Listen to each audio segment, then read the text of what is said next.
ശ്രീ മഹാദേവിയൈ നമഃ. എല്ലാവർക്കും എൻ്റെ വിനീതമായ നമസ്കാരം. ഇന്ന് നമ്മുടെ 58ാമത്തെ പാഠഭാഗമാണ് പറയുന്നത്. കഴിഞ്ഞ ഭാഗങ്ങളിൽ 665ാമത്തെ നാമം വരെ നാം മനസ്സിലാക്കി. ഇനി 666ാമത്തെ നാമം മുതൽ 675 വരെയുള്ള നാമങ്ങൾ മനസ്സിലാക്കാം. നാമം 666 ഭൂമരൂപ. ഓം ഭൂമരൂപായൈ നമഃ. ഭൂമ അധികം രൂപ എന്ന് പദം പിരിക്കാം. ഭൂമം എന്നാൽ ബ്രഹ്മമെന്നും വിവിധം, ധാരാളം, ബഹു, അനേകം എന്നും അർത്ഥമുണ്ട്. ഏകയായ ബ്രഹ്മമായി കാണുന്ന ദേവിയിൽ തന്നെ ഈ പ്രപഞ്ചവും അതിലെ സകല വിഭൂതികളും അടങ്ങിയിരിക്കുന്നു.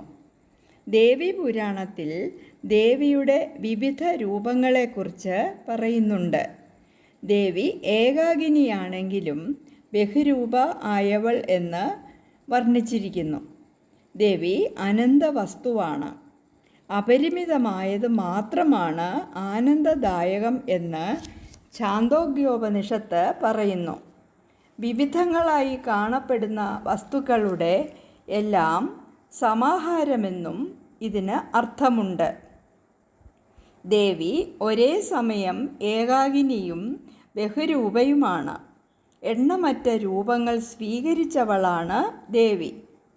ദേവി പുരാണത്തിലെ ഏകാപ്യുപാധിതോ ഭൂമ ശിവ സർവത്ര വിശ്രുത യഥാനുരജ്യതേ വർണ്ണൈർ വിചിത്രൈ സ്ഫടികോ മണി ഹി എന്ന് തുടങ്ങുന്ന ശ്ലോകഭാഗങ്ങളിൽ ഉപാധികളുടെ വ്യത്യാസം കൊണ്ട് ദേവി അനേകം രൂപങ്ങളായി വിരാജിക്കുന്നുവെന്ന് സമർത്ഥിച്ചിരിക്കുന്നു.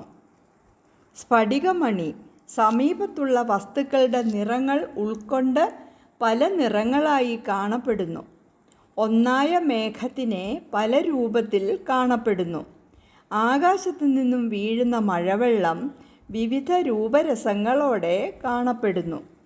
ഒന്നായ വായു സുഗന്ധവും ദുർഗന്ധവും ഉള്ളതാകുന്നു. അഗ്നി ഏകമെങ്കിലും വിവിധ നാമത്തിൽ അറിയപ്പെടുന്നതുപോലെ ഏകയും ബ്രഹ്മരൂപിണിയുമായ ദേവി ഉപാധിഭേദം കൊണ്ട് അനേകം രൂപങ്ങളായി വിരാജിക്കുന്നു. ഏകയായ പരമേശ്വരി ഉപാധികൾക്ക് വിധേയമായതിനാൽ ബഹുരൂപയായി വർണ്ണിക്കപ്പെടുന്നു. അപ്പോൾ സ്വതവേ ഏകയാണെങ്കിലും ഉപാധിഭേദത്താൽ നാനാരൂപേണ തോന്നുന്നവളെന്നാണ് ഭൂമരൂപ എന്ന നാമത്തിൻ്റെ അർത്ഥം. വിവിധങ്ങളായി കാണപ്പെടുന്ന വസ്തുക്കളുടെ എല്ലാം സമാഹാരം എന്നും അർത്ഥം വ്യാഖ്യാനിച്ച് കാണുന്നു. നാമം 667 നിർദ്വൈത. ഓം നിർദ്വൈതായൈ നമഃ. നിർ അധികം ദ്വൈത. നിർ അധികം ദ്വൈത. നിർ എന്നാൽ നിർഗതമായ, നിർദ്വൈത എന്നാൽ ദ്വൈതഭാവം ഇല്ലാത്തവൾ. രണ്ടെന്ന ഭാവമാണ് ദ്വൈതഭാവം. അതില്ലാത്തവൾ എന്നാണ് നാമത്തിൻ്റെ അർത്ഥം. നിർഗതം ദ്വൈതം യസ്യാസ എന്ന് വിഗ്രഹം. രണ്ട് എന്ന ഭാവം ഇല്ലാത്തവൾ, മറ്റൊന്നിനോടും സാമ്യമില്ലാത്തവൾ എന്നെല്ലാം ഇതിനർത്ഥമുണ്ട്. ദേവി അദ്വൈത സ്വരൂപിണിയാണ്. ജീവാത്മാവും പരമാത്മാവും രണ്ടാണെന്നുള്ള ഭാവത്തെ ദ്വൈതം എന്ന് പറയുന്നു. എന്നാൽ ദേവി ദ്വൈതഭാവത്തിലല്ല, അദ്വൈതഭാവത്തിലാണ് ദേവി. ദ്വൈതഭാവത്തെ നിരാകരിക്കുന്ന ഭാവമാണ് നിർദ്വൈതഭാവം. ഏകാകിനി, ഭൂമരൂപ, കേവല തുടങ്ങിയ നിരവധി നാമങ്ങൾ കൊണ്ട് സൂചിപ്പിച്ച ദേവിയുടെ സർവവ്യാപ്തവും പ്രപഞ്ചത്തിൽ നിന്ന് അഭിന്നവുമായ സ്ഥിതിയെയാണ് ഈ നാമം സൂചിപ്പിക്കുന്നത്. പ്രാണികളിലുള്ള ജീവശക്തിയും പരാശക്തിയും രണ്ടല്ല.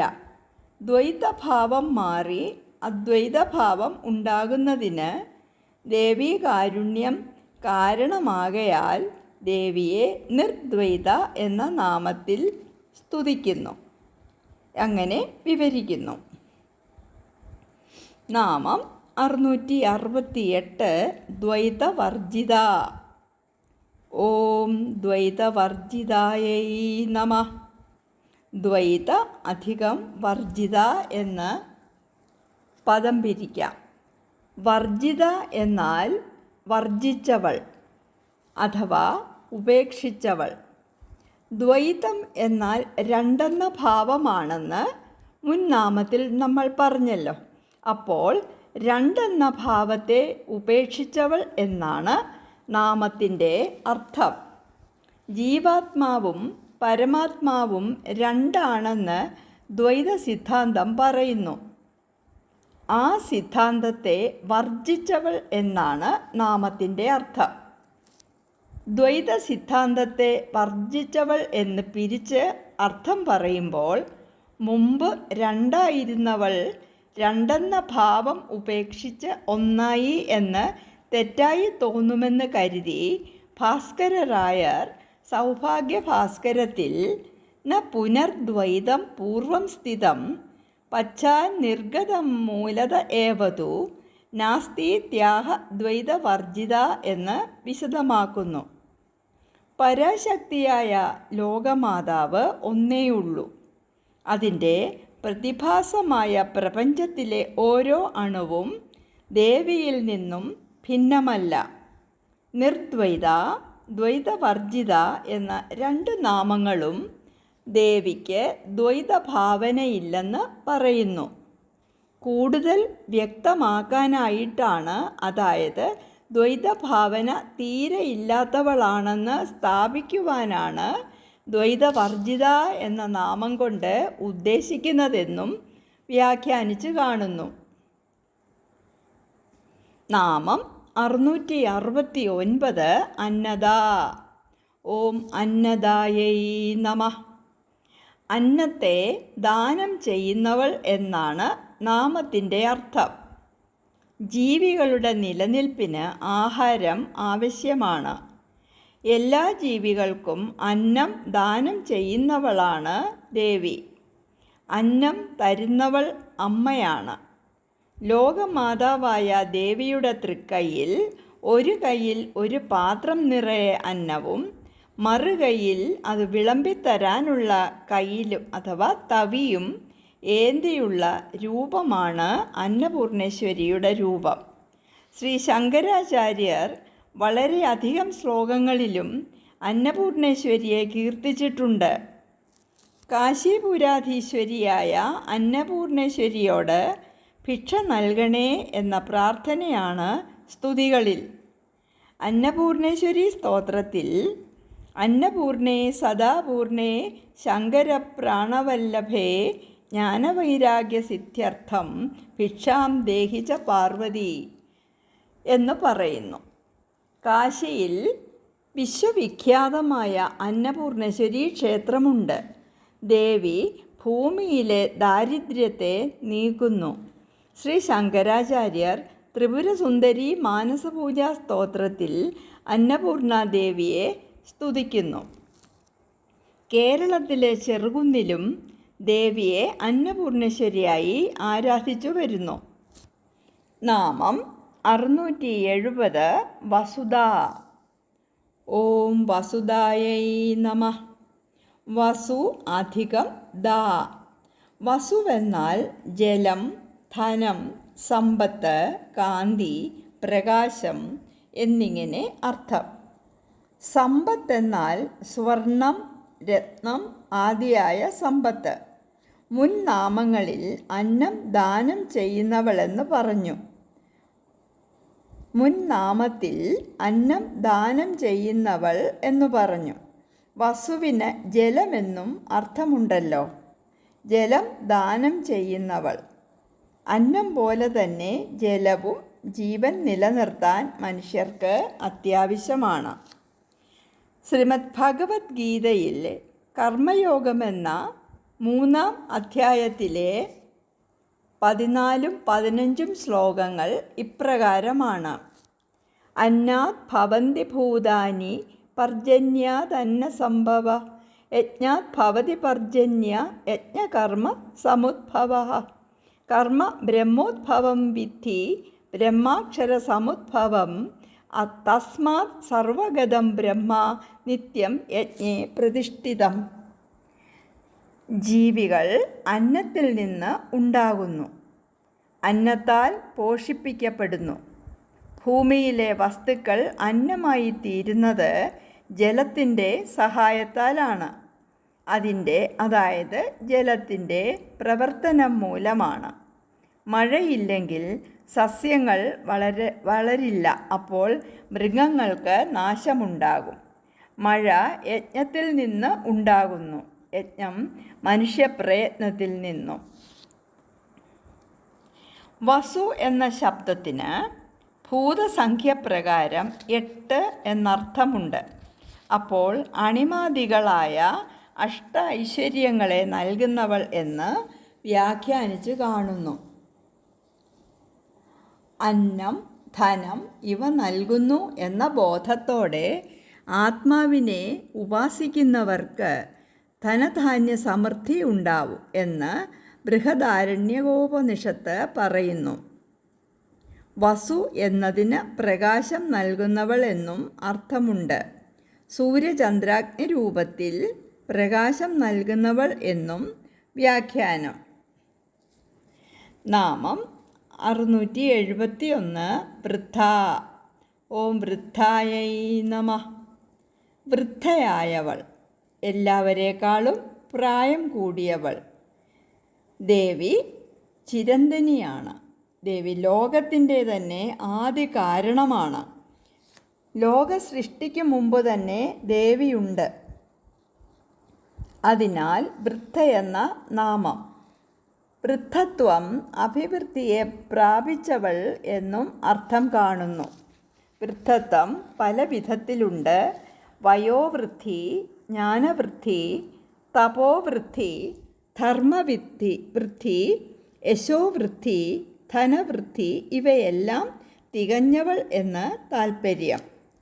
വൃദ്ധ എന്നാൽ വയസ്സു ചെന്നവൾ, ജ്ഞാനി, അഭിവന്ദ്യൻ എന്നെല്ലാം അർത്ഥമുണ്ട്. ദേവി അതിപുരാതനയും എക്കാലത്തും ഉള്ളവളും ആണ്. പ്രപഞ്ചരൂപത്തിൽ വർദ്ധിച്ചിരിക്കുന്നവൾ, പ്രപഞ്ചധാത്രി, പ്രപഞ്ചത്തെ വർദ്ധിപ്പിക്കുന്നവൾ എന്നെല്ലാം അർത്ഥമുണ്ട്. ജഗത്തിൻ്റെ രൂപത്തിൽ അഭിവൃദ്ധിയെ പ്രാപിച്ചവൾ എന്നും ജഗത്തിനെ വർദ്ധിപ്പിക്കുന്നവൾ എന്നും നാമത്തിന് അർത്ഥം വ്യാഖ്യാനിച്ച് കാണുന്നു. ശ്വേതാശ്വതരോപനിഷത്ത് 4-ാം അധ്യായം 3-ാം മന്ത്രത്തിൽ ഇപ്രകാരം പറയുന്നു. അതിൻ്റെ അർത്ഥം ഇതാണ്. അവിടുന്ന് സ്ത്രീയും പുരുഷനും കുമാരനും കുമാരിയും ആകുന്നു. വൃദ്ധനായി വടിയുടെ സഹായത്തോടെ ഇടറി നടക്കുന്നതും അവിടുന്ന് തന്നെയാകുന്നു. ഈ വിധം അവിടുന്ന് വിവിധ ഭേദങ്ങളോടുകൂടി ജനിച്ചവനാണ്. ബ്രഹ്മം ആദിരഹിതവും അവസാനമില്ലാത്തതുമാണെന്ന് മനസ്സിലാക്കാം. നാമം 672 ബ്രഹ്മാത്മൈക്യസ്വരൂപിണി. ഓം ബ്രഹ്മാത്മൈക്യസ്വരൂപിണ്യൈ നമഃ. ബ്രഹ്മ അധികം ആത്മ അധികം ഐക്യ അധികം സ്വരൂപിണി എന്ന് പദം പിരിക്കാം. ജീവാത്മാവിൻ്റെയും ബ്രഹ്മത്തിൻ്റെയും ഐക്യഭാവം സ്വരൂപമായവൾ എന്നാണ് നാമത്തിൻ്റെ അർത്ഥം. അതായത് പരബ്രഹ്മവും ആത്മാവും തമ്മിൽ ഐക്യത്തിലുള്ള രൂപത്തോടു കൂടിയവൾ. മറ്റൊരു വ്യാഖ്യാനമുണ്ട്. ശിവൻ എന്നാൽ ബ്രഹ്മം, ആത്മാ എന്നാൽ ജീവാത്മാവ്. അപ്പോൾ ശിവനും ജീവാത്മാക്കൾക്കും തമ്മിലുള്ള ഐക്യം പ്രതിപാദിക്കുന്ന ഹംസമന്ത്രം രൂപമായുള്ളവൾ എന്നാണ് ആ വ്യാഖ്യാനം.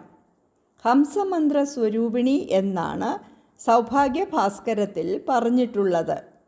അഹം ബ്രഹ്മാസ്മി എന്നതും സോഹം എന്ന മന്ത്രവും സഹ അധികം അഹം എല്ലാ ജീവാത്മാക്കളുടെയും ശ്വാസോച്ഛ്വാസത്തിൽ അടങ്ങിയിട്ടുള്ള അജപ മന്ത്രമാണെന്ന് സൂചിപ്പിക്കുന്നു.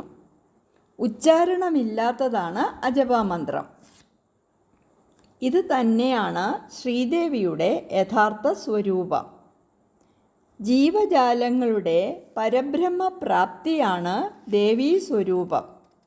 തമിഴ്നാട്ടിലെ തിരുവാരൂരിലെ ത്യാഗരാജൻ ക്ഷേത്രം അജപ നടനത്തിന് പേരുകേട്ടതാണ്. അത് ദേവൻ തന്നെ നിർവഹിക്കുന്നു എന്ന് ഐതിഹ്യം. ശ്രീ ലളിതാ ത്രിശതി സ്തോത്രത്തിലെ 173 നാമം ഹംസമന്ത്രാർത്ഥരൂപിണി എന്നാണ്. ഹംസമന്ത്രത്തിൻ്റെ അർത്ഥം സ്വരൂപമായവൾ. യോഗികളാൽ ജപിക്കപ്പെടുന്ന മന്ത്രമാണ് ഹംസമന്ത്രം. അതാണ് പ്രണവമന്ത്രം. അത് ബ്രഹ്മാവിഷ്ണു മഹേശ്വരന്മാരെയും സർവ പ്രപഞ്ചശക്തികളെയും കുറിക്കുന്നു. എല്ലാ ദേവന്മാരും പ്രപഞ്ചശക്തികളും ദേവീ സ്വരൂപമാണെന്ന് അർത്ഥം. അജപ മന്ത്രമെന്നും ഹംസമന്ത്രത്തിന് അർത്ഥമുണ്ട്. ഹം സ, നേരത്തെ പറഞ്ഞ സോഹം എന്ന 2 അക്ഷരങ്ങൾ ഘടകങ്ങളായുള്ള ഈ മന്ത്രം ശ്വാസോച്ഛ്വാസ രൂപത്തിൽ പ്രവർത്തിക്കുന്നു. ബ്രഹ്മാത്മൈക്യ സ്വരൂപിണി എന്നാൽ പ്രപഞ്ച ബന്ധമില്ലാത്തതും നിത്യശുദ്ധവും നിത്യമുക്തവും സച്ചിദാനന്ദ രൂപവുമായ പരാശക്തിയാണ്. നാമം 673 ബൃഹതി. ഓം ബൃഹത്യൈ നമഃ. അത്യന്തം മഹത്വമുള്ളവൾ എന്നാണ് ഈ നാമത്തിൻ്റെ അർത്ഥം. ബൃഹത്തായവൾ എന്നും അർത്ഥമുണ്ട്. അതായത് ഏറ്റവും വലുതായവൾ. മഹതോ മഹീയാൻ എന്ന് വേദങ്ങൾ പറയുന്നു. മഹത്തിൽ നിന്നും മഹത്തായവൾ. ബൃഹതി എന്നത് ഒരു ഛന്ദസ്സാണ്. 9 അക്ഷരം വീതം ഓരോ പാദത്തിലുമുള്ള അതിന് 36 അക്ഷരങ്ങളാണുള്ളത്. ബൃഹതി ഛന്ദോരൂപിണി എന്നും അർത്ഥമെടുക്കാം. അതായത് ഛന്ദസ്സിൻ്റെ രൂപം ധരിച്ചവൾ. സാമവേദാന്തർഗതമായ നാമങ്ങളിൽ ഏറ്റവും ശ്രേഷ്ഠമായ സ്തോത്രമാണ് ബൃഹത് സാമം. അപ്പോൾ ബൃഹത് സാമരൂപിണി എന്നും അർത്ഥം സ്വീകരിച്ച് കാണുന്നു.